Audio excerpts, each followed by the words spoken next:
So this is a story that we have highlighted in recent days on our sort of growing list of Trump reversals. Things Trump tried to do, and then he had to back off once people got wind of what he was doing. Either he couldn't stand it being publicized, couldn't stand the criticism, couldn't defend it. It was too something. And even though they wanted to do it, they had to change their mind. In this case, it was about Social Security. You might remember us covering this story last week.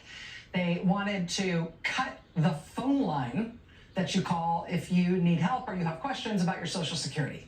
Now, Social Security is for elderly and disabled people, so killing off the phone number that those folks use to call the Social Security office when they have a problem or a question or they need to file a claim, that would be a serious blow to the actual way that agency serves the people it serves.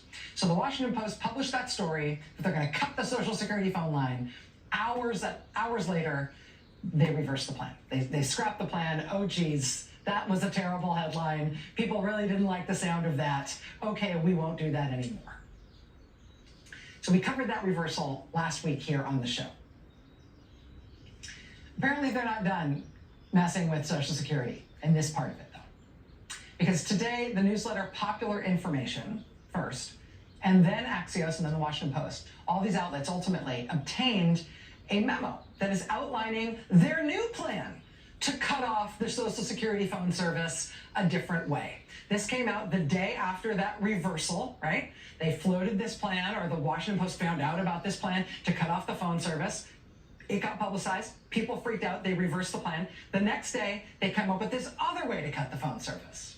This internal memo outlines a plan to add a new, quote-unquote, anti-fraud step that the agency acknowledges would force millions of Social Security recipients to file in person at a field office rather than over the phone. And yes, those are the same field offices. They are closing all over the country.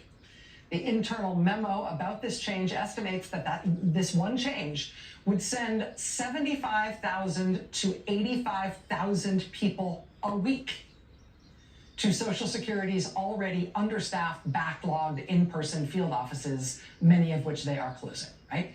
Trump and Musk are laying off 7,000 Social Security staffers. They are closing dozens of field offices, but they nevertheless are still trying to kill the phone line, which they say will send 75 to 85,000 elderly and disabled people into essentially forced appointments at those field offices by design. Field offices where it already takes more than a month to get an appointment, and that's even before they start closing down dozens of them. A reporter who got that scoop joins us next. Stay with us.